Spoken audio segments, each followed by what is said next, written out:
backdrop of this very huge conflict which we are facing nearly after more than 80 years.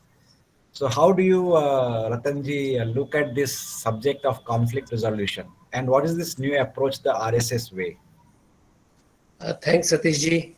I may add that I was General Secretary of Vishwadhan Kendra. Satish ji was the chairman. So we have worked together for 8 years. And even the first book, Disaster Management, was jointly written by him and me. So here he is trying to now, be an interviewer, which is very pleasant for me because he's a big academic name now. See, regarding this conflict, actually, my book is more focused on the internal conflicts in Bharat.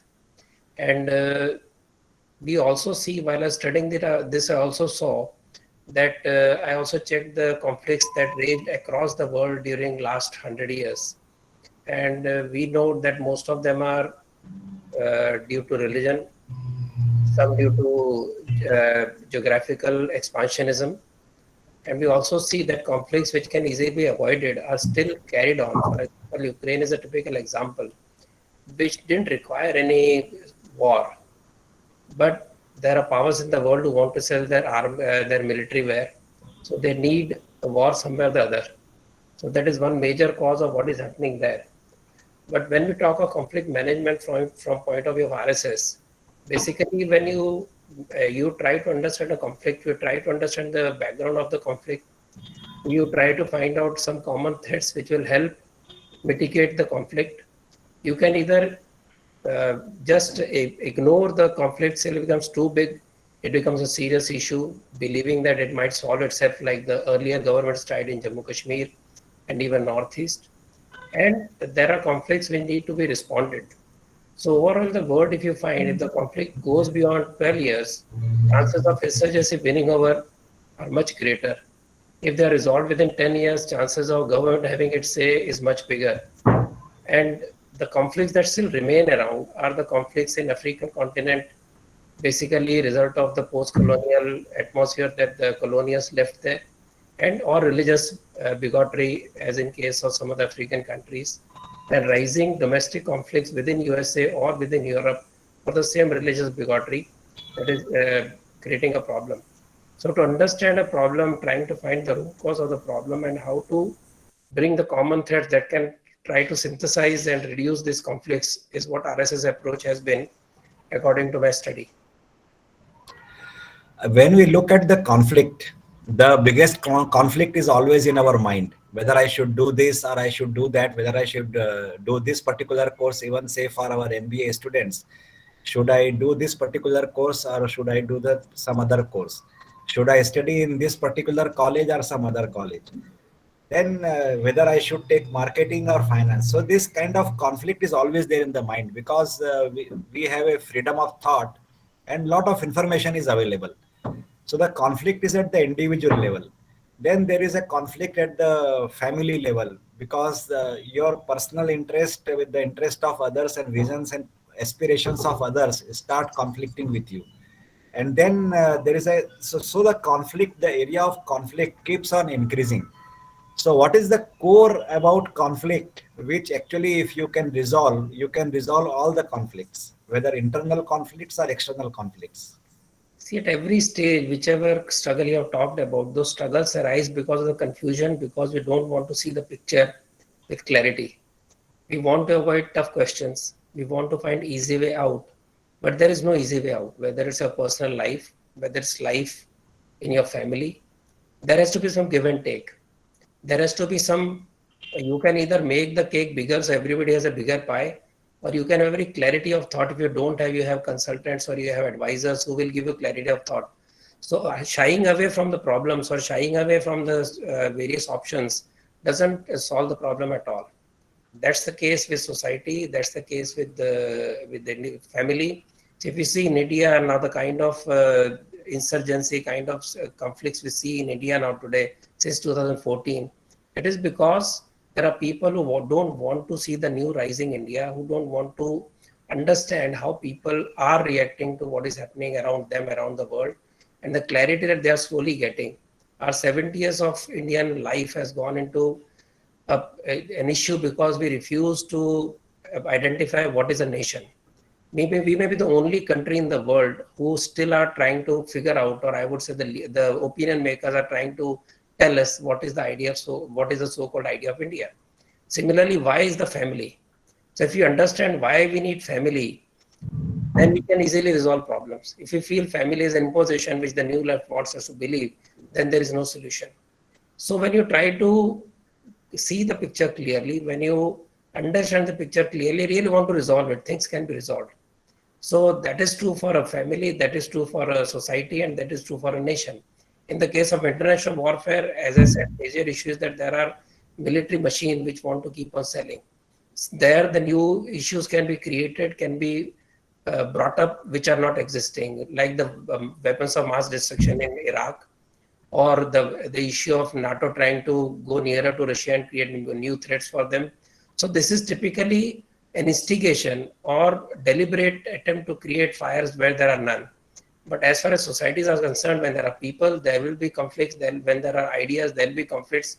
But whether we can talk through the ideas, whether we can understand each other, that is where the solution lies. And when you have problem inside your own mind, then of course, as Satish has put in his various lectures on Gita, you have to look inside. You have to see the pros and cons. You have to see whether I really want to do certain thing. I am doing something because the society says so, because my friends say so. I may be wanting to do one thing, but because parents say that there is more money in some other issue or another topic, or because a friend says I am joining that college because that looks high on the brand value, then that is when you lose your perception. The RSS way conflict resolution, in RSS, I have heard many times कि मतभेद चलेगा लेकिन मनभेद नहीं चलेगा. Yes. And I think this is the RSS way, that we may have various differences in our opinions, our viewpoint, लेकिन एक बार मनभेद हो गया तो फिर उसको जुड़ना मुश्किल हो जाएगा. So can you elaborate on this? मतभेद तो चलेगा लेकिन मनभेद नहीं होना चाहिए. See, I have put focus on 3 conflict areas. One is Jammu Kashmir, one is Punjab, and one is Northeast. And what I found is that though for each situation, RSS has tried to find different solutions depending on its own strength, depending on that particular region. But at the same time, as they say that manbhed nahi chalega, matbhed chalega, it has attempted to talk to every stakeholder. And secondly, it has always gone for the strong underpinning of cultural nationhood that our Bharat has. When you say Vibhinnata mein ekta, what is that ekta? What is the thread that binds you together? So whether you go to Northeast, whether you go to Jammu Kashmir, whether you go to Punjab, there is a common cultural thread which ties us together. As long as we stress on that cultural unity, things are sorted out. But when we try to vitiate the fault lines, there is no solution. So difference between communist approach of creating a problem and playing on the fault lines to create more divisions vis-a-vis RSS approach of finding the synthesizing points, the harmony, and stress on them, and try to bring people to those common threads which will create an emotional bonding and say, okay, hey, let us solve the problem. So if you look at Punjab, there is a very strong bonding between Sikhs and Hindus because they were not different at all. They were in the same family. In my own family, that is so. So the roots are same. But the effort during 1980s and 90s was that we are different, our religion is different, our roots are different, we are totally away from the Hindu society. It didn't succeed that time. But the conflict creation did not stop there. These people, with the help of Pakistan and some Canadian elements, tried to totally change the narrative. That is how conflicts are created, which took the reference from British perception of the Indian history, Sikh theology, and over a period of nearly 30 to 40 years, they have created such a situation that the new Sikh youth, believes that it's totally different from the Hindu society. That is the emerging risk in Punjab. But RSS continuously fought that tendency, sacrifices people, went on educating people, and slowly that idea won. Similarly, Northeast was totally neglected area. People felt that they used to feel that they're not part of India because there was no attention except some Lok Sabha seats that used to come. There was no debate, no discussion in any forum, whether academic or social or political. And RSS started off by working there in a very highly church-dominated area by creating of faith in their own tribal culture, because they were continuously told that tribal culture, the culture of worshipping nature is animist, is paganism, it's backward, which is actually not true.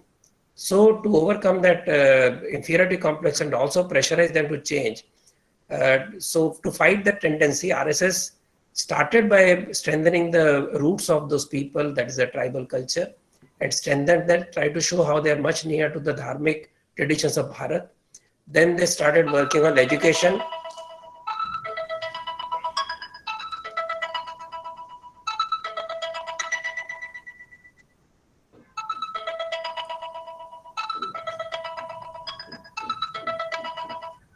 Nandkumar ji wait कर रहे हैं आपका 12:45 आ जाइए.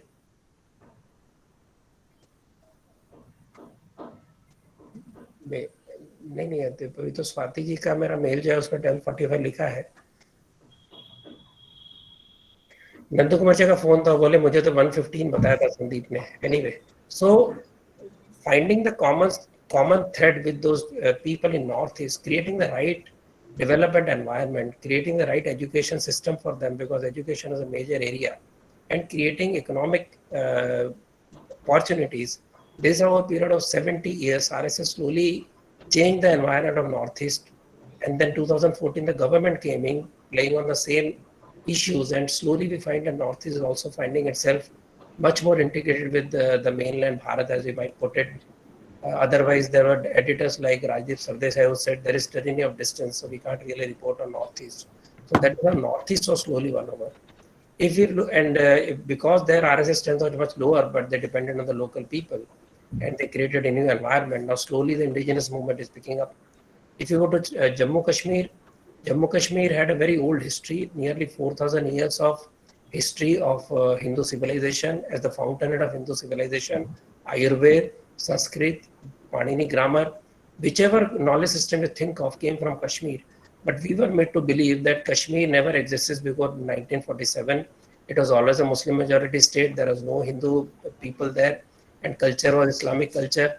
With this thought, all the solutions, all the discussions were always around the Islamic nature of Kashmir Valley. RSS continuously fought that perception, created new perception, educate people on that.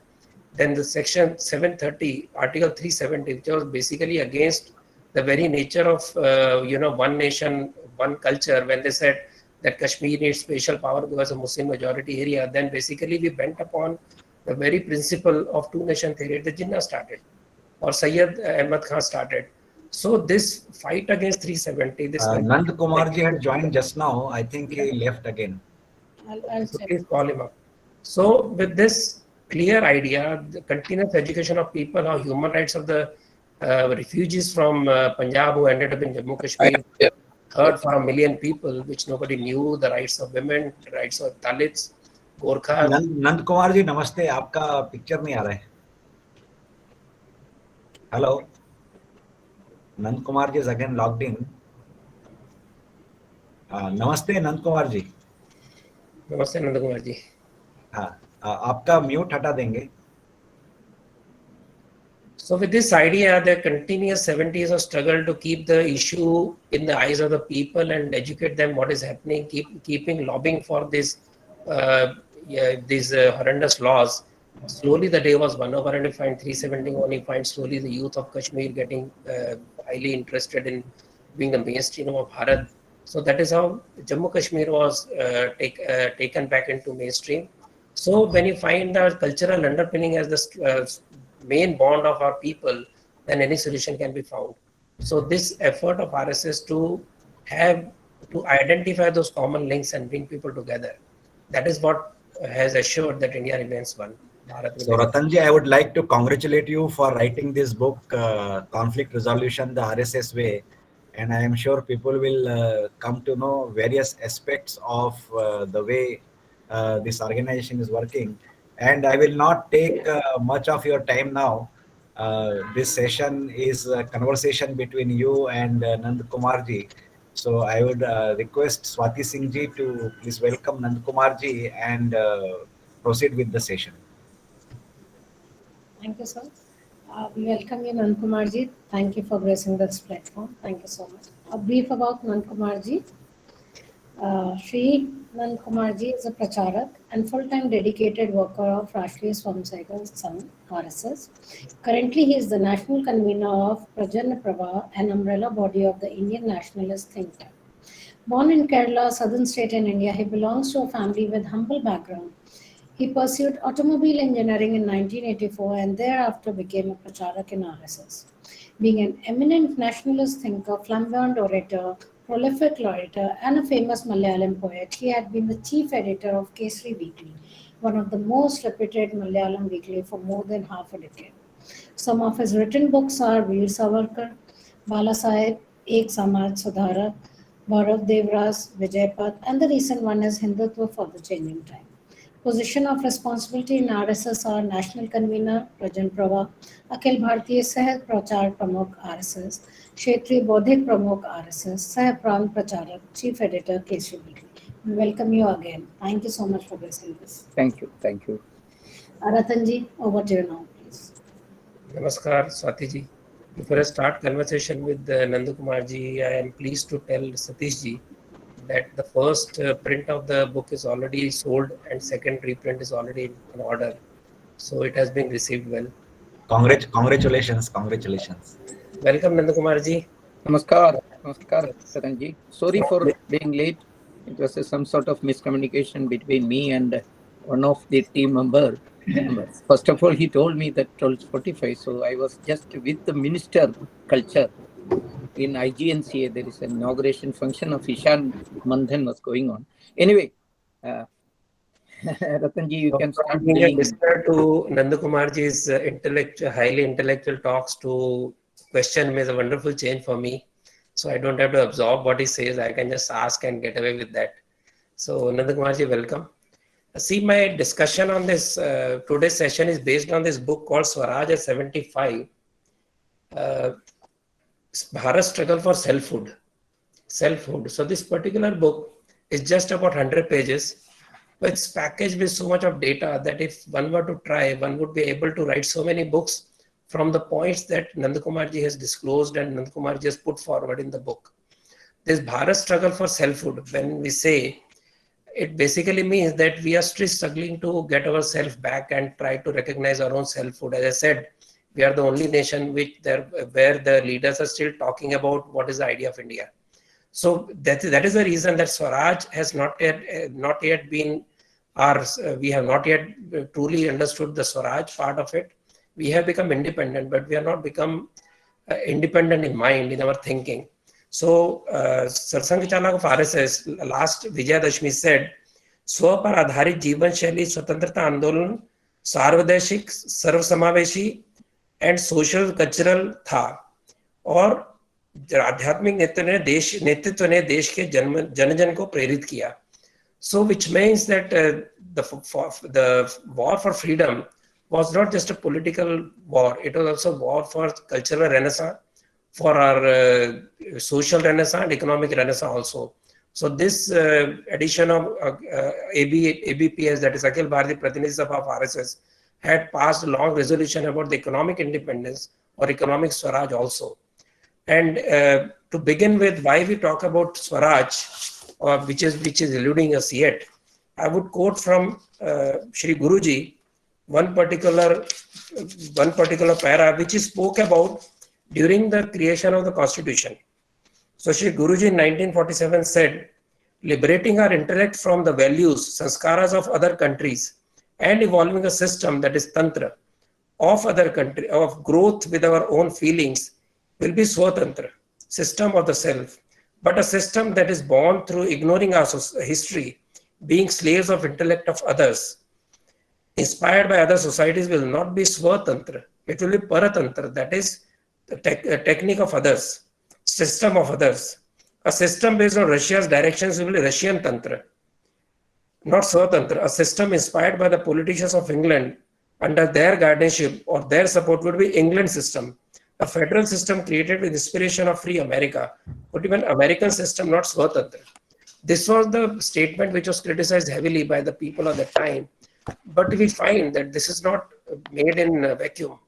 when we look at the constitution making history, Mr. B.N. Rao referred to constitutions of various countries, but it did not refer to our own dharmic strictures, our own ideas, our own thoughts about the Panchayat Raj, which Gandhiji had stressed, which was not agreed upon later by the constitution makers.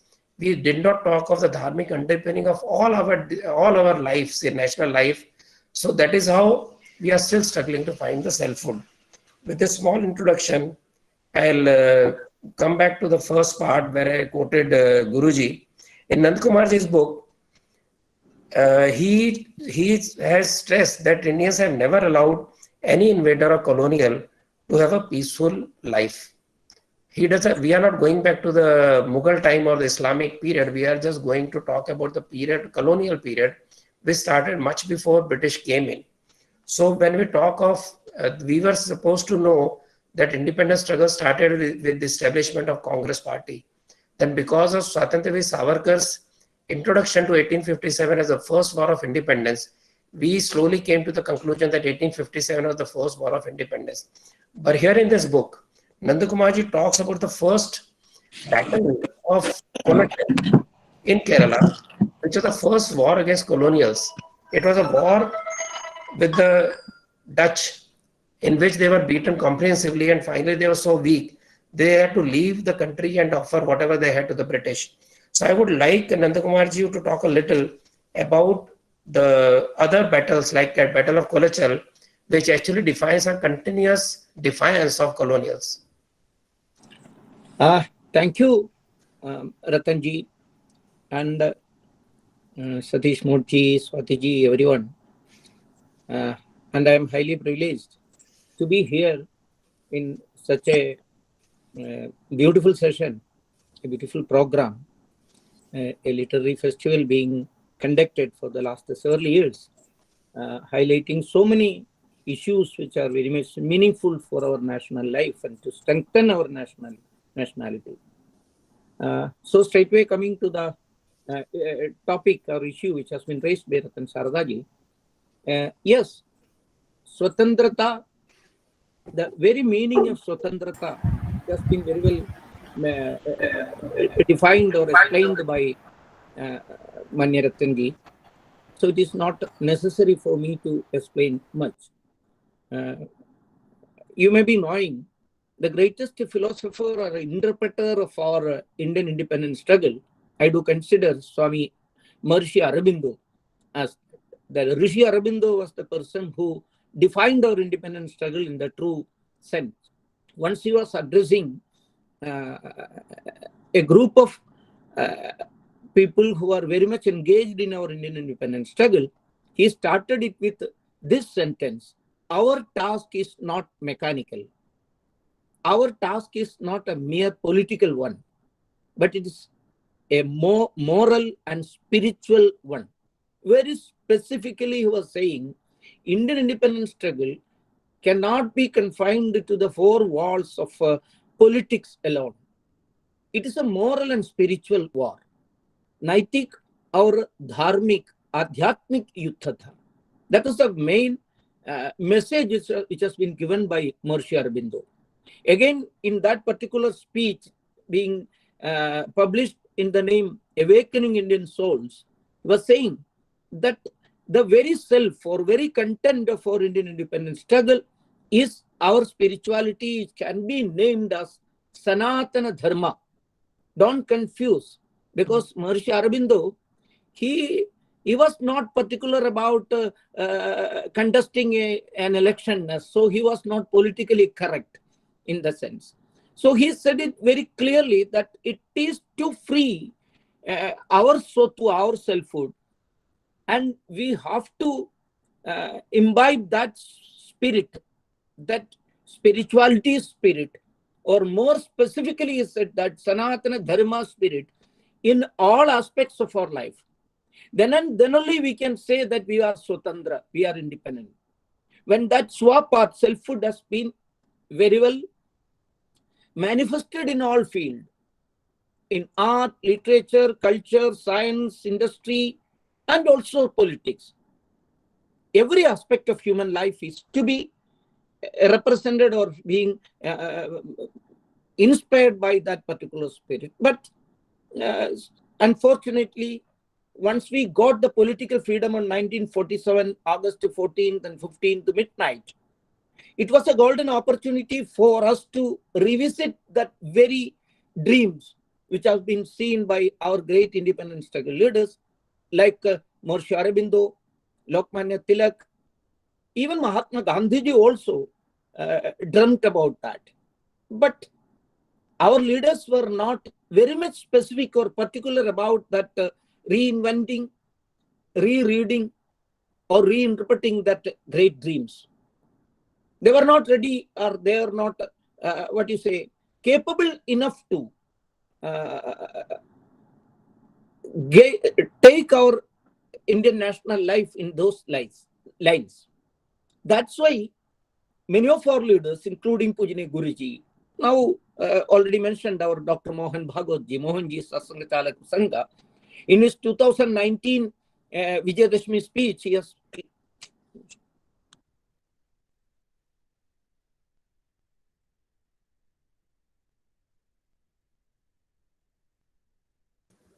He will connect again. I think he lost connection. He'll connect again.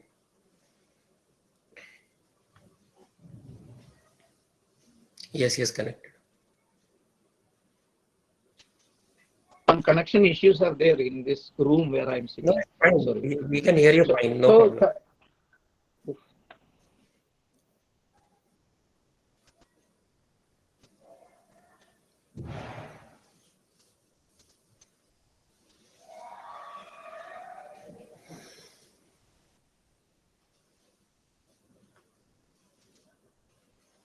While he connects back, I'll just share one more. Okay, he's connected. Yes, sir. No.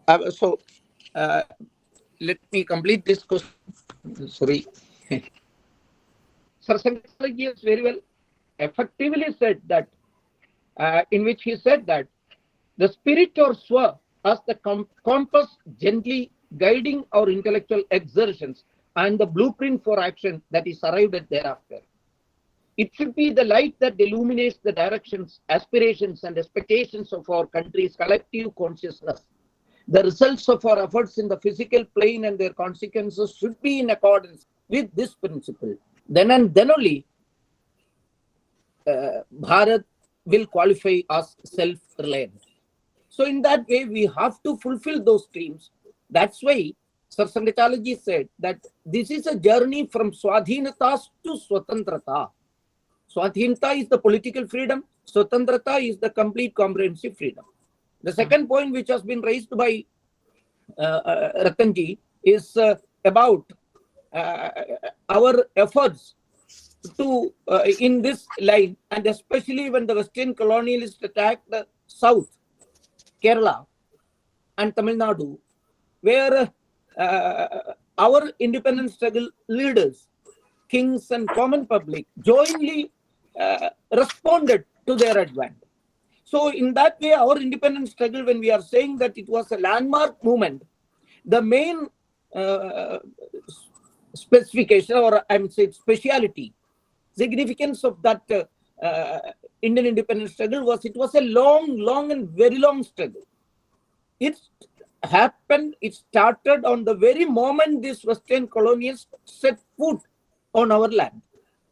So against the Portuguese, our Samurin and his army and the people fought in the end of the 15th century itself.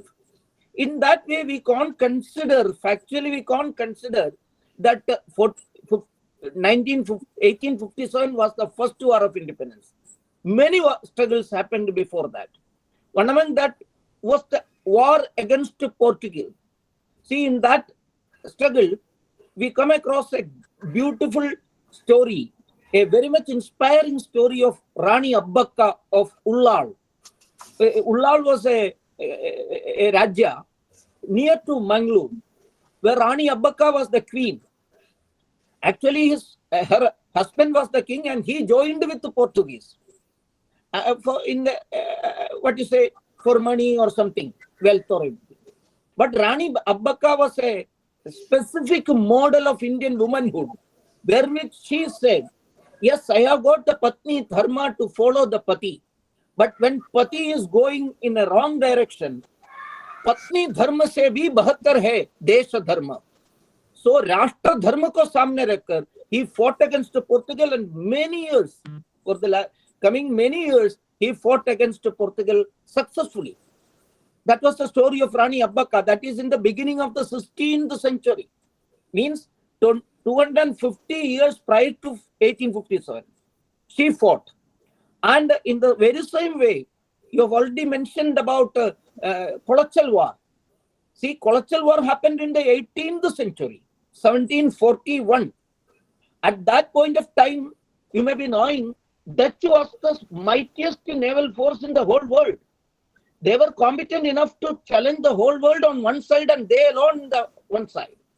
You may be knowing, in the beginning of the 18th century, they have defeated convincingly English force twice. Later on, English defeated them. Many of our history students and even history teachers used to say that Japan was the first Asian force to defeat a European force. You might have heard that history. In the beginning of the 20th century, there was a war in between Japan and Rus, and Japan defeated Russia. But actually, the first Asian force, the first Asian force to defeat a European force convincingly was the tiny state of Kerala, Travancore. That has been convincingly, comprehensively defeated. 101%, you may be, I would like to say. See, the real effect of that war was the leader of the commander of the Dutch force has been taken as prisoner of war. Not only Dinaloy, the prisoner, the commander-in-chief of Dutch force, his assistant O'Donnell, and many others were caught as prisoners of war. One another important speciality of that war is to be mentioned here, I would like to say. We are all believing and we are all being taught that the rules and regulations of how to behave with the prisoners of war has been formulated after Second World War. That is the general belief.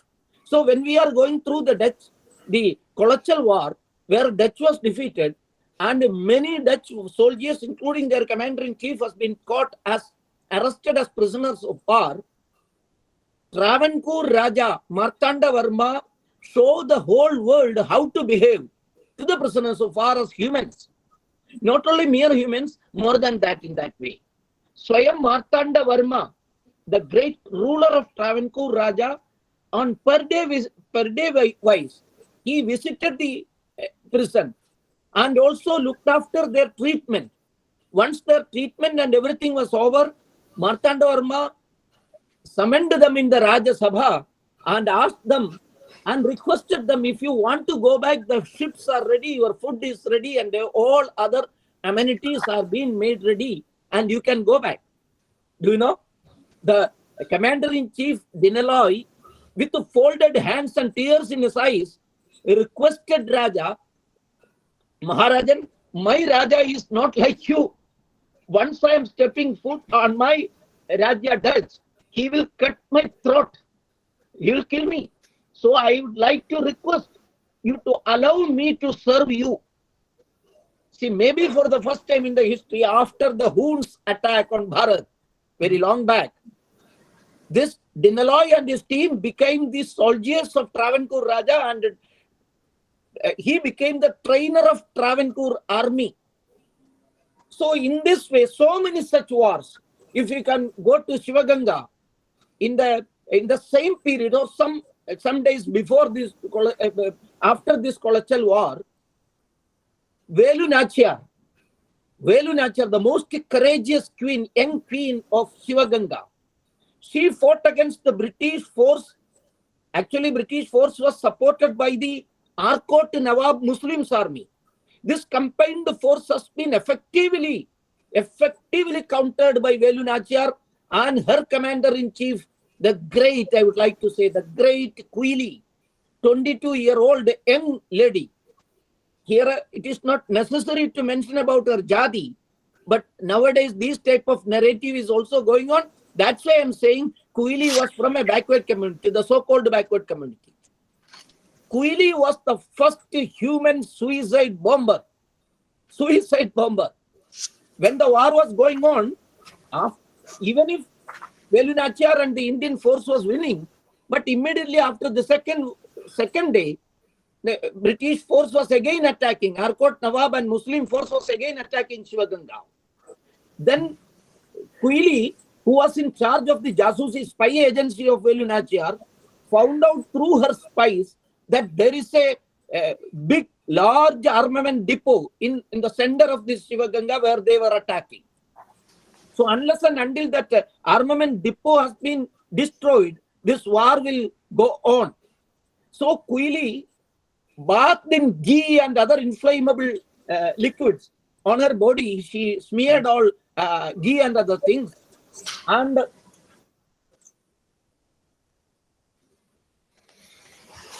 so while Nandkumarji logs in, I will just write to read two proclamations of those southern kings. Why I'm saying so? Because we don't even know how strong the independence struggle was in South. Our entire history has been so North focused. So right from saying that the independence struggle launched by Congress was high caste, North focused struggle, we have never been told about the struggle in the South. We have never been told about Northeast. So this is where Nandkumarji has brought out those points. Just to show how strong the will of the people was, there is a Kundara proclamation by Velu Thambi Dalava.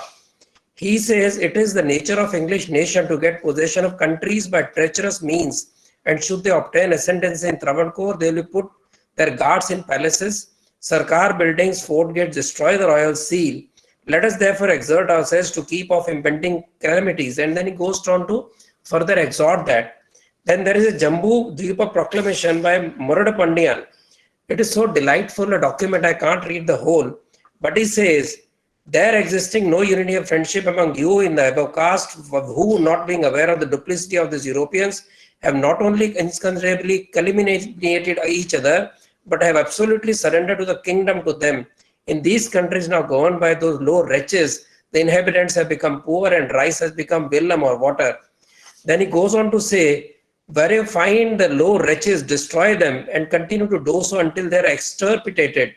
Whoever serves the low wretches will never enjoy eternal bliss after death. And there are some wonderful sentences which I cannot repeat. They are so even abusive in the sense, but that was the language he used because he wanted to arouse the people. So this clear-cut idea of nation, or this clear-cut idea of our people from all over Bharat are fighting. And just to add, we talk about Swadeshi, but in year 1906, there was a gentleman called V. Chidambaram Pillai. I do not know whether a student of MBA, how many people are aware, who started the first Swadeshi steam navigation company. For doing this, he was punished so heavily, he was imprisoned for life. His entire business was destroyed. He was put behind bars, and from every point of view was finally broken. And that is how the British worked, and we don't even know about V. Chidambaram Pillai. So just to give you some idea. Yes, Nandkumar, you can carry on.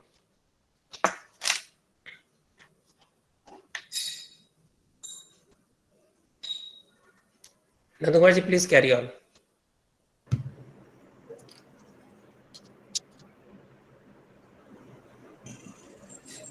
I'm here. Yes. Namaskar. Yes. So Are you hearing me properly? Proclamations. Yes, you are heard. Then in your book, you also talk about the struggle of the tribals. I talked about South and Northeast, but we also have talked in our book about the struggle of the tribals, which has been totally marginalized in our history books. So right from Birsa Munda to various other tribes who have fought against British, that is also highlighted in this book. So as I said, this book has a whole lot of literature which can start making you think again and read the history from various sources. So would you like to add to how tribal communities fought against British? See, the main point which I raised in that particular part of that book is our war, our struggle was a multi-dimensional one. That is the main thing. It was not only confined to the tribal things. See, a false narrative is being propagated by the so-called liberal, so-called leftist historians that our independence struggle was predominantly a North Indian affair. Maybe many of you who are participating in this seminar may be very happy to hear that. But as far as a South Indian, as far as a person from Kerala, it is not very much liking for me, because they are saying that it was predominantly North Indian, it was predominantly urban centered, it was led by English educated people who are, a majority of them are male. These are the narrative which have been created by them. And of course, along with that, they are saying it was more or less, it has been led by the so-called higher caste people. That's the way in which Indian independence struggle has been explained by the people. This is a false narrative. So when we are analyzing the Indian independence struggle closely, we will find that the longest struggle against the Britishers or the colonialists in general and Britishers in particular, the longest struggle were led by Samanyalo, common people, especially the so-called backward community people, tribals. See, when we let us start from south.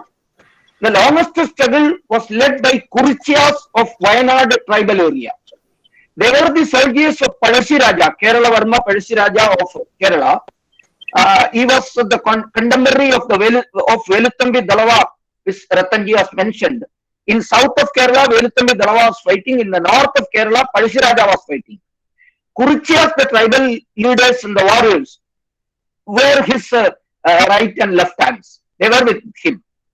Just like Rana Pratap was supported by the Bhil group, Palashiraja was supported by the Kurichiyas. But after Palashiraja's death, the brave or courageous king has been, there are a lot of stories about that, his death. Anyway, after that, several years, this Kurichiyas continued the war. That is being recorded in, at least in some part of Kerala, the Kurichiya war. But unfortunately, it hasn't got any place in our total Indian history, what to say. So, in the same way, in Tamil Nadu also, our tribal group was the main participants of the war. Under the leadership of such group, the war went on. The Marutu brothers, which now Ratanji has mentioned about the Jambudvipa Proclamation, there were two brothers, Marutu brothers, Periya Marutu and Chinna Marutu. Periya means Bada Marutu or Chota Marutu. The main participants of their Sainya was also the so-called backward community, especially the tribal Janata. In Karnataka, in Andhra, and already you have mentioned about Birsa Munda and all. But before that, how many of you are aware about the fact that Tilka Machi, the tribal leader from Jharkhand area, the Chhattisgarh area, was the first martyr from that group who fought against Britain, and at last he has been caught and executed by the British. That was also a significant one. When you are going to the Orissa area, it has also been mentioned in my book. It cannot be considered as an actual test book or something like that. It was a guidebook for those who want to write and research on this. Just a guidebook only. In that, I have mentioned about one war that is known as Paika War of Odisha. It was also a popular movement comprised of Samanya, common people, especially the backward community people and tribal people. It went on for a decade. Can you just believe? See, they were not ready to accept the defeat before the foreigners. They continued their war for one generation, is transferring this war spirit to the next group. If it would have been the spirit of those independence struggle leaders in 1947, if they were ready to say that we are ready to fight for generations and we are transferring our mashal, this torch of Indian independence struggle to the next generation, our partition must not have been happened. But it happened only because some of the leaders were saying we are old and tired and we can't afford yet another hour in the jail. But that was not the case of the Paika revolutionary leaders. They, with Jagannatha as the symbol on their flag, war flag, struggle flag, they went on fighting against Britain. The Paika revolution, Santal revolution. What to say, the northeast area, whole fort, you know, that population is majority of them are from that community. But northeast was the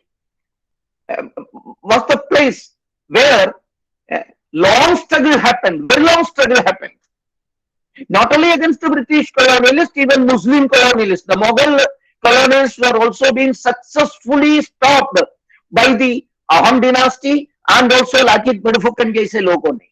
So this is the history of our Indian independence struggle led by, longest struggles were led by the people from the backward community, peasants, tribal people. They were the actual independence struggle leader. To highlight that aspect, I have given some examples, some areas which are being continuously ignored by the so-called historians. So that part has also been mentioned in my that book. Okay. Thank you, Nandkumar ji. So I'll just quote two parts of the book and then we'll open for the question answer. Actually, when did we lose the path of Swa? That is very important. One, we know about the constitution where the constitution writers, which was originally compiled by B.N. Rao, an ICS officer, he had referred to all the foreign constitutions but did not refer to any Bharatiya scriptures which had a lot more information available, our own laws, our own way of ruling right from Chanakya onwards. So that is one part. Second is Gandhiji had handed over the reins to Pandit Nehru, and in his book, in his articles on Hind Swaraj and his book, he clearly mentioned what kind of decentralized India, what kind of decentralized republic Bharat should be. But once Nehruji took charge, he totally gave up that particular path. In his letter which Gandhiji wrote to Nehru asking him what kind of system is looking for, because what he's doing is different from what Gandhiji had written in Hind Swaraj. So he responded to that on October 9, 1945. It's a long letter in the book which is quoted. I'll just quote one para to just underline how we lost path. He says, Nehru to Gandhiji, it is many years ago since I read Hind Swaraj, and I have only a vague picture in my mind. But even when I read it 20 or more years ago, it seemed to me completely unreal. This is said by a person who was supposed to be disciple and successor of Gandhiji. In your writings and speeches, since then, I have found much that seemed to me an advance on that old position and an appreciation of modern trends. I was therefore surprised when he told us that old picture still remains intact in your mind. As you know, Congress never considered picture, much less adopted it. So this is when we lost way from asserting our Swa to going to the Western worldview of our own country, our own laws, our own way of looking at our own history. So with this, I'll close this particular question answer from my side. I'll open the floor for any questions somebody has to Nandkumar ji. So do you want to elaborate on this particular point which you have raised? You can. If you want to elaborate it further, then we'll open for the question answer. So some quick points. There are two parts of your that is your presentation or question now. That is where we have diverted where our Swa path has been neglected. So we will find a peculiar moment or an occasion in the history, that is the Vanga Bhanga Viruddha Andolan, the anti-Bengal partition struggle. We are all very much satisfied with the success of anti-Bengal partition struggle. Vanga Bhanga Virodhi Andolan was a complete success, which went on 6 and odd years. You may be knowing, it was the partition or division of a particular presidency. Bengal presidency has been divided into East Bengal and West Bengal. the issue was confined to a particular state. So another part, but as far as this struggle against that partition was concerned, the whole Bharat participated in that. Whole Bharat, Kanyakumari to Kashmir, Kutch to Kamrup, or beyond that, Sialkot, Rawalpindi, Karachi, all participated in that war. Why it happened? Because the main slogan was Vande Mataram. So, Vangabanga Virodhi Andolan was being explained in another name, was Vande Mataram agitation. So, Swadeshi agitation or Vande Mataram agitation. Vande Mataram, the Panjakshari mantra, was the main inspiration. Bharat Mata was the main inspiration. Bhagava was the main inspiration. Rakhi Bandhan was the main inspiration. All of these aspects denotes what? All these aspects denote and one and only one point, that is the very content which was mentioned by Maharishi Aurobindo, which I quoted in the beginning. That is the swa of this nation. So the swa was in the, or selfhood was the main point of inspiration, focus point in the Vangabanga Viruddha Andolan. But you may be knowing, just after that, this dilution exercise has been started by our own leaders, a separate section or faction in the Congress. It has been supported by the Muslim fundamentalist leaders, which has been inspired or promoted or led by the British intellectuals. They all come together, and later on, after the entry of Communist Party or Communist ideology into Bharat, all these four villains together diluted the swa content of our Indian independence struggle. Particular example I would like to mention is Vande Mataram itself, the very Gana, the song which inspired crores and crores of Bharatiyas, has been banned from Indian independence struggle programs. 1923 Kakinada Congress issue, incident, you all may be knowing, I don't want to elaborate much. Later on, it has been clearly mentioned by Jawaharlal Nehru in his 1936 ICC conference presidential address. That presidential address has also been given in the appendix of this book. You can go through that also. Letter in between Nehru and Gandhi has also been given in that appendix, and this particular speech, presidential address. How many of you are aware about the fact that that particular presidential address, the majority of the main part of that presidential address has been given to Nehruji by Rajani Pamedat, in charge of Communist Party in India, the Englishman. He has given that. It is all fact.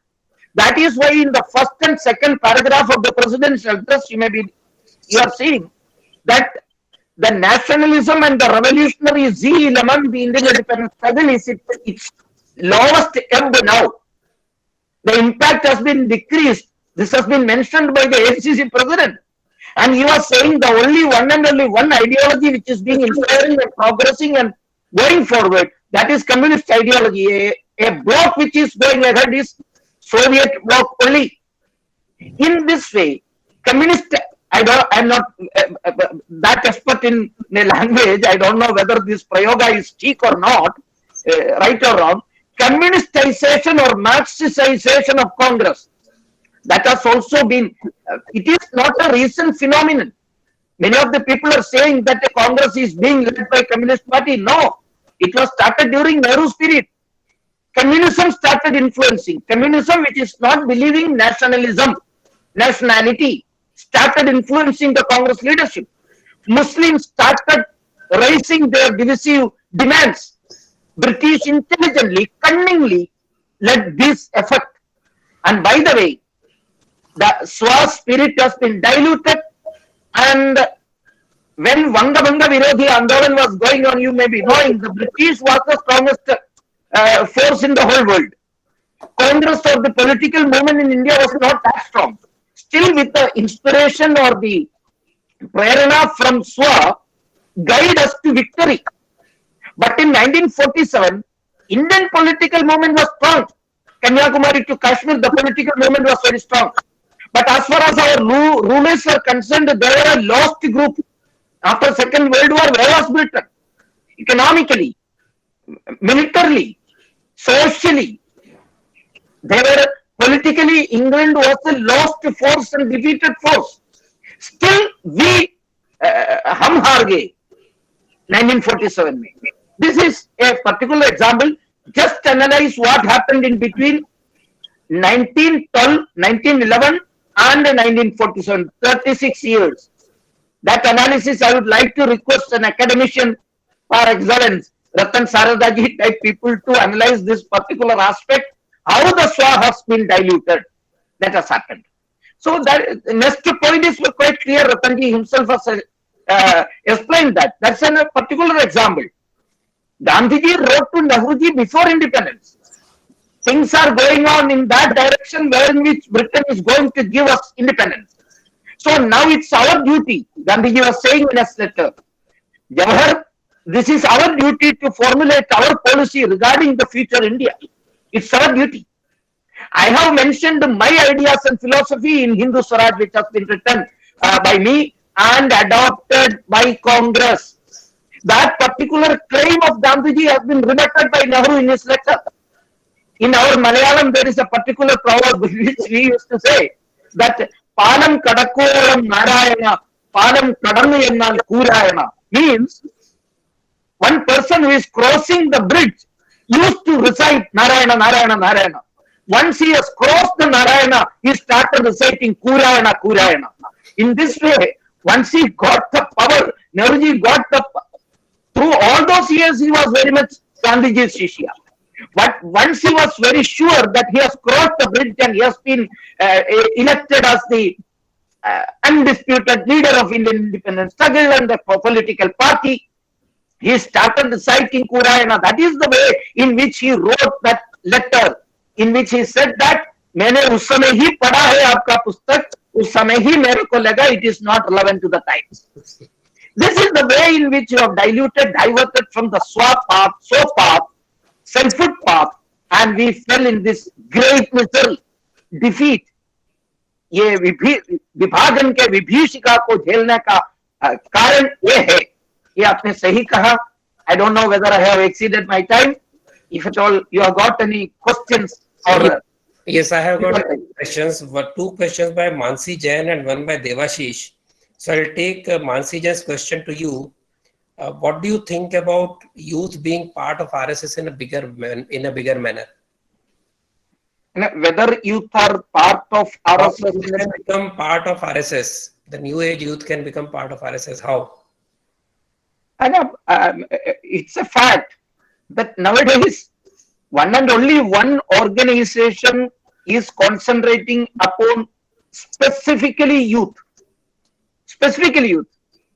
Yes, there are a lot of RSS leaders who are elders, but RSS is working for India as a whole through youth.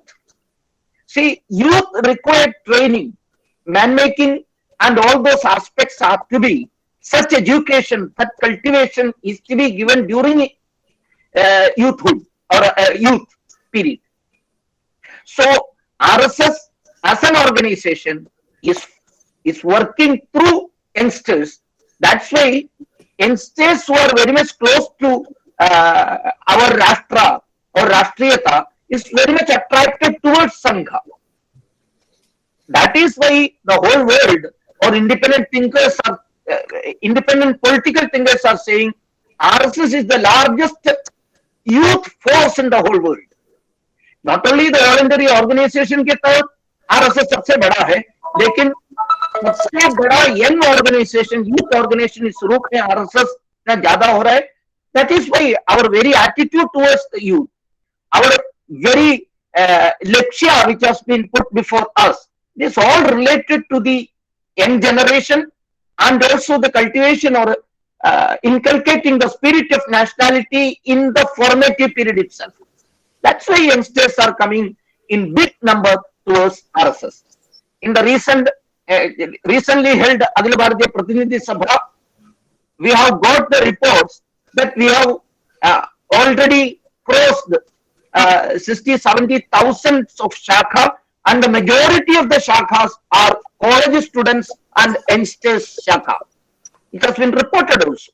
That's why RSS is growing.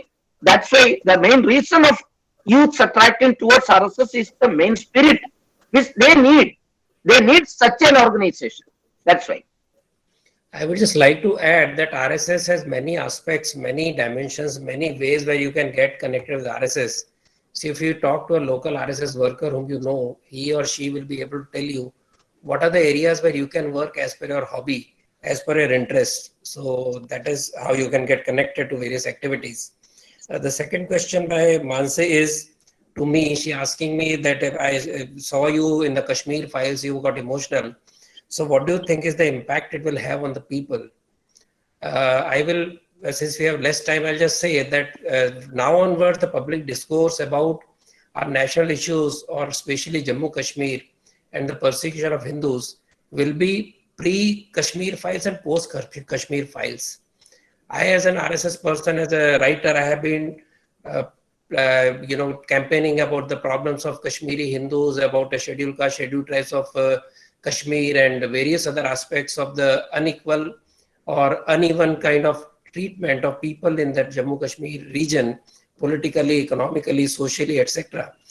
But this book has, this film has, through its art form, has been able to bring that out so strongly that we understand the power of audio visual media when we see this movie. And I think every person has to see the movie to understand. When people say that you're 80% white, people are worried about what will happen to the nation. So you understand when a society which is plural, which respects our faith, which gives everybody due place to grow, in that society, if an intolerant and totalitarian thought dominates what happens to the particular society, that is the lesson. So it's not a lesson from the past, it's also a lesson for the future. So that is the reason one has to see the movie and reflect upon it, and also go back to history and read more about it. The next question is from Devashish, who says, what can the new generation in the fast moving environment contribute to the society? Nandkumarji. Especially on the occasion of 75th year of our independence, the youngsters, the young generation has got a great responsibility towards this nation. There are n number of avenues through which they can contribute to the nation. First and foremost, they have to, my point is that they have to develop themselves into a full bloom personalities. That's the first and foremost responsibility for an youngster. For that, he has to learn himself, study, he has to do work in that way. Through learning his classes and everything, he has to be the first in the studies. That's one thing. And another thing, through our philosophical and cultural aspect, try to become I have already said, a full-grown personality. Full-grown personality. That's also needed. Our Bharat was famous, or being celebrated by the thinkers of the whole world because of our great personalities, great persons, our intellectual and spiritual capacities of our personalities. So we have to work for that. Another thing, we were in that way, the young generation are unfortunate. In that way, we were not able to work directly in the Indian independence studies. But now we are getting an opportunity to make this nation self-reliant. Bharat को आत्मनिर्भर बनाने का जो प्रयत्न में भी we have to work ourselves very well. We all have to devote time for that. Third point, we have to remember those great leaders and their dreams regarding Bharat. They have worked for our freedom, and we are enjoying that freedom. Don't take my words in other way. We are enjoying the freedom freely. We haven't given anything for that freedom. Yes, we were not at that time, so we were not able to do that. But now you have to take, the youngsters have to take this opportunity as a golden occasion for us to participate in the new age independence struggle.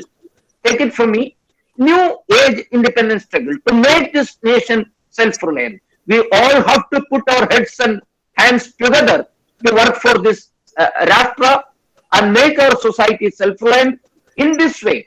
First of all, a comprehensive integral development of our personality. We have to work for that. I can't elaborate all the spiritual aspect of that. Our intellectual capacity or spiritual capacity or mental capacity has to be increased, developed. The second thing, we have to work for the society. We have to remember those great dreams and great personalities, taking the fact into consideration that we were not able to do directly for the Indian independence struggle. But yes, we are getting an opportunity now to make this nation truly independent, swatandra, self-reliant. In that aspect also, we have to come together. Sanghas passed the resolution that which Ratanji has mentioned, that for the economic freedom of this great nation, atmanirbhar Bharat, for making Bharat atmanirbhar, Rozgar Srijan, employment generation, youngsters, as youngsters, educated youngsters, we shall not be employment seekers. We have to be employment creators. Employment creators. I'm not saying that you may not go after IAS or IPS. You can become doctors, engineers. But along with that, if we are able to give 100 people youngsters job, in that way we have to change our mindset from employment seekers to employment generators. So that is very much needed. In this way we can contribute to our society, our nation. Though time is up, I just got last question, which is very interesting. With that question, I'll close the session. Shivika Gupta asks, sir, how can we develop a reading culture in India? The youth need to read and know more. So I think the answer is very simple. Since you say that youth need to read and know more, they have to read and know more. As simple as that. How to develop the idea is to get out of SMS mode, to get out of WhatsApp mode, to get out of smiley mode. If you stop talking and just use smileys like Mohenjo-daro days, then you have a problem. So instead of reading 20-word messages, if we start reading one page at a time to begin with, then raise our capacity to read one chapter at a time, then slowly we'll regenerate the reading habits. And nothing beats reading, I can assure you. Even talking books don't solve that problem. Maybe talking books are good while you're traveling, while you're driving. But reading, whether on e-pads or whether in your own hard copy, is very important. And when you start writing, forwarding message, stop forwarding messages, copy and paste, and then try to put your own opinion on that. That will make you read properly and also write properly.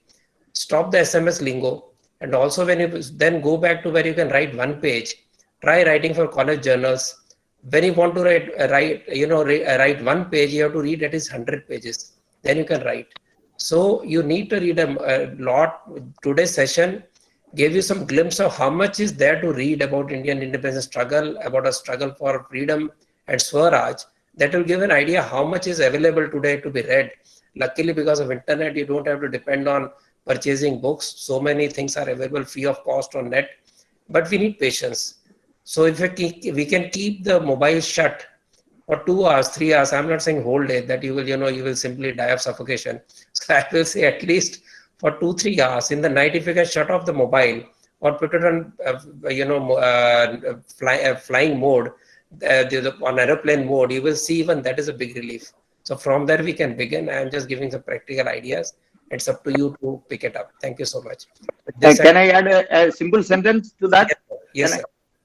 Ratanji has given some practical suggestions, shutting off or the SMS mode, say Baharana. Along with that, another practical suggestions I would suggest before you youngsters in your locality, please start some community reading exercises. Some young thinkers forum you please start. I have got such experience because so many are not, even if Ratanji has asked you to, switch off your mobile or aeroplane mode per record, but attraction will be there. But if you can have a community, build up a community, some 10 or 15 like-minded youngsters together, meeting together once in a week, reading one particular main text by a person, all others are hearing, and we will get the knowledge of about the new books, new arrivals, and also we will hear. Then that faculty will be developed, I think. Such young thinkers forum we have started in Pratnya Prabha has started so many such young thinkers forum, especially in Madhya Pradesh, in many other areas. So that's also an idea along with that which tips which has been given by Ratanji. Namaskar. This community reading is a wonderful idea, and Nandkumar ji has experienced it already and he has used it. So I think that is also something you can start beginning with your own college. You can have reading room once in a week. That could be a good beginning. And you could call authors, you could call others to then give their opinion, and you can also share your opinions. Once you start exchanging ideas, your reading becomes much more interesting. Exactly at 2 p.m. we are closing the session. Thank you, everybody. Thank you, Nandkumar ji, for sparing your time despite your very hectic schedule today morning. And thank you, Swati ji and Satish ji, for allowing me to host this session. Dhanyavad. Thank you so much. Thank you, Nandkumar ji, for gracing this platform. Thank you, Ratan ji, for coming. And it was a wonderful session. We can't thank you enough. It was very enlightening. And I hope this reading sessions and reading room we are able to develop. We already have a literature club in our college, and Shivika, who asked the question, she's the head for that. And I suppose she's got many ideas, and we'll develop it surely. Thank you so much, everyone. Thank you, everybody. Thank you. Namaskar ji. Namaskar. Ratanji, can you? So book launch tomorrow we'll do. I think he was also in a hurry. हाँ ठीक है. And I tried contacting Palak, but mother's not accessible. I think the